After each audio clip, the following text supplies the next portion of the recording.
now on NBC 10 Boston, the March for Our Lives. Hundreds of thousands calling for better school safety from Washington, D.C. All the way to Boston, where tens of thousands of people marched from Madison Park High School to right here in Boston Common as they take on gun violence. NBC 10 Boston Weekend Tonight starts right now. A sea of students, teachers, and supporters swarming the streets of Boston, taking a stand in solidarity, protesting gun violence in America and the March for Their Lives. Good evening. I'm Frank Holland. And I'm Christy Lee. Thousands taking part in the grassroots movement, pleading with Congress to make a change when it comes to gun laws. This all prompted by last month's deadly school shooting in Parkland, Florida, when a former student walked into Marjorie Stoneman Douglas High School, opened fire, killing 17 people. Surviving students now saying enough is enough. And just 1 month later, the entire country is getting behind them, marching for change. From Los Angeles to Chicago, Dallas, Atlanta, Raleigh, all the way up north to Boston. And of course, the main stage for this huge event is Washington, D.C. We have team coverage for you now on today's peaceful protest from the marchers in Boston all the way to Washington. And that's where we're kicking things off tonight. Close to 1 million people began their day on Pennsylvania Avenue, starting on Capitol Hill and marching all the way to 12th Street. And that's where we find NBC 10 Boston's Perry Russum with a look at today's historic movement.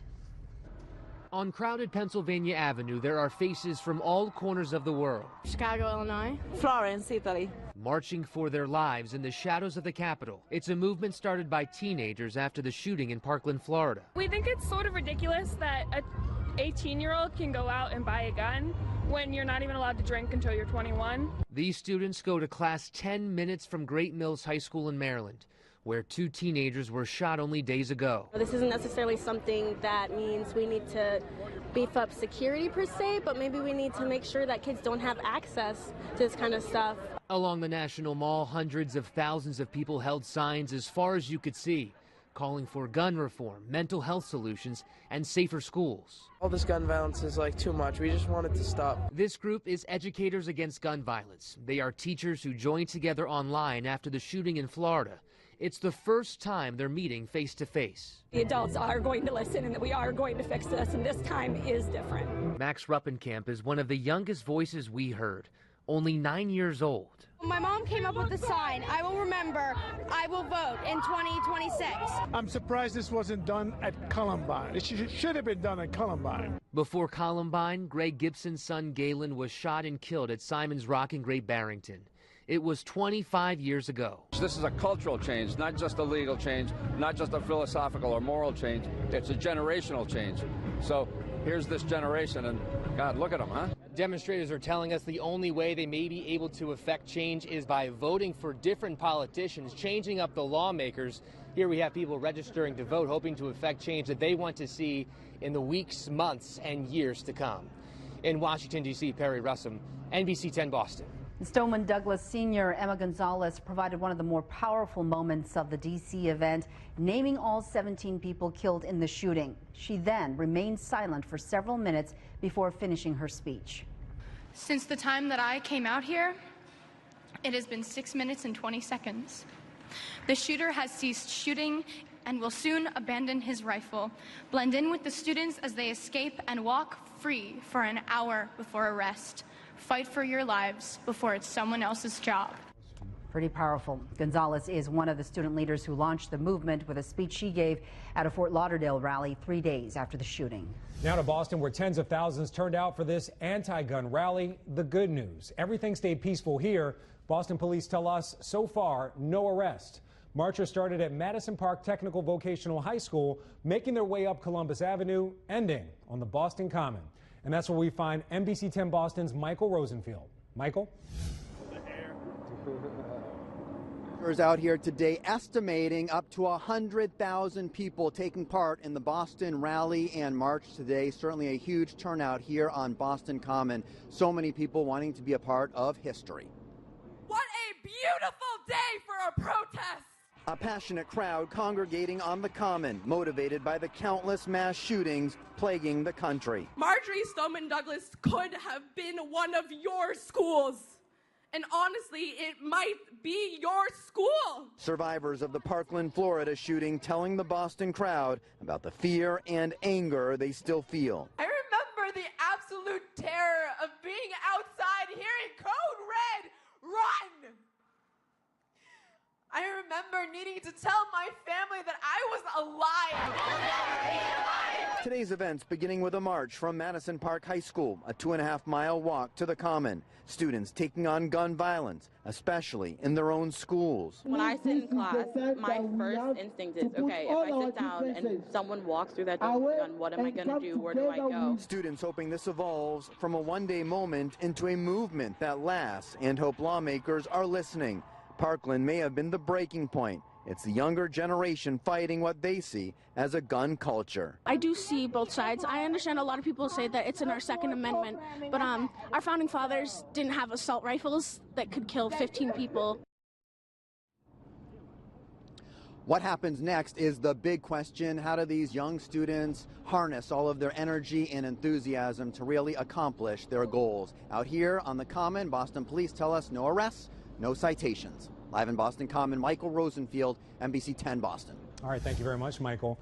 Now, there were a small number of counter-protesters marching today as well. They were surrounded by police as they made their way from the Common to the State House. They came out to express their support for the Second Amendment. Americans are an armed people. There's 200 to 300 million legally owned firearms in the nation. It would be tyranny to enter everyone's homes and confiscate them. The people on the other side, they will never tell you exactly what they want, but it all comes down to making guns illegal, and I don't think Americans are going to accede to that. Resist Marxism is a Boston-based group. Last fall, they held the free speech rally on the Common. Massachusetts Senator Elizabeth Warren also hitting the streets for Boston's March for Our Lives rally. Warren says those fighting for stricter gun control laws need to keep pushing Washington for results. How Washington works great for the NRA. It's just not working for them. And that's not how it's supposed to be in a democracy. And Senator Warren wasn't just in Boston. She also traveled to Western Mass for marches in Worcester and Springfield. And our team coverage continues now with NBC 10 Boston's Glenn Marshall live on the Common. And Glenn, you spoke with several people today who have lost loved ones to gun violence. Chrissy, that's right. A lot of people have told us that gun violence is nothing new to Boston. And in fact, they hope today's march will bring awareness to this and maybe even change our gun laws. Enough is enough! From the chants heard to the signs read, the Boston Common was full of people wanting to see gun laws changed. We don't know who has them. Anyone out here can have them. It's a concern Michael Chamberlain has had for 14 years. As a teenager, he lost one of his best friends to gun violence. It's nothing new in the community of Boston. It just is really at the forefront now with something so big happening in Florida. 17 people killed inside the Stoneham Douglas High School led to thousands participating in the March for Our Lives rallies. These teenagers have never had to live through a school shooting, but their signs tell a story of gun violence on the streets of Boston and Chelsea. Our faces are just a target. At 17, Deja Freeman could count on one hand how many loved ones she's lost to gun violence. There's no need for us to have to do this march right now if people were there for us in the first place to stop this from happening. The chants are loud, and people are hoping it's loud enough for politicians to bring change to how guns get on our streets. With stricter laws, maybe people will think twice about selling them, and maybe people will think twice about if they really need one. The folks that we spoke with said if they don't see changes in our gun laws, we could potentially see changes in our politicians after the next election. Live here in Boston, I'm Glenn Marshall, NBC 10 Boston. All right, thank you very much, Glenn. Our team coverage continues in just a moment, but first, let's take a look at just how big this movement really is. Our NBC 10 Boston heat map is showing all the people talking about the March for Our Lives in real time. A quick look at some of the images that we're seeing. First, Sam posting this image capturing only a fraction of the thousands out on the Boston Common. Our Perry Russum, he's in D.C. Look at this picture right here, posting a photo of a young demonstrator holding the American flag. And finally, this message stretching all the way overseas, over to Europe, students in Paris, right by the Eiffel Tower, gathering there to send this message to people over on that part of the world. And we now want to head out to NBC 10 Boston's Malcolm Johnson. He's live at the Boston Common with the reach of this movement. Malcolm? Hey, Frank, well, many of the folks who participated in the March for Our Lives down in Washington, D.C. today left their signs outside of the Trump Hotel. We're here in Boston. Many of the protesters decided to leave their signs hanging along this fence outside of the Common. Their message, enough is enough. Out here, there's been 30 shootings that have... On the front lines of the discussion surrounding gun reform are students. Enough is enough. They're standing together as one, aware that what happened in Parkland, Florida, could happen to them. It could affect me, like my school could be doing this any day now, and it was Parkland like last month, but it could be Swampscott any day. I should be more worried about my future than being shot in the present. Student leaders... But this march organized by students is also shaping the minds of parents.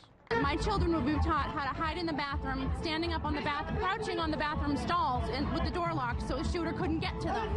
That's terrifying. Katerina and Catherine, like most kids here, attend different schools but are joining hands for the same purpose. We decided that we should drop all that we're doing and do anything that we can to help and make posters and come out and show our support. And not just students in attendance here today. You had many teachers as well. Coming up tonight at 11, we'll take a listen to how they feel about today's rally and gun reform as well. Reporting here in Boston, I'm Malcolm Johnson, NBC 10 Boston. All right, thank you very much, Malcolm. For more on the March for Our Lives, just head to NBC10Boston.com and take a look at our video gallery. You can also check out today's big moments on our free mobile news app. And still ahead, celebrities joining the movement in the March for Our Lives. Standing with the survivors of the Parkland school shooting on stage to remember this moment in history. And It's the climb. Sing along, everybody. Singing in solidarity, the musicians lending their voice to the cause. Chris? Christy, we're tracking rain and snow showers across the area, and they could continue into our Sunday. The timing of those, and I'll let you know when we're into the 50s in your exclusive 10-day forecast.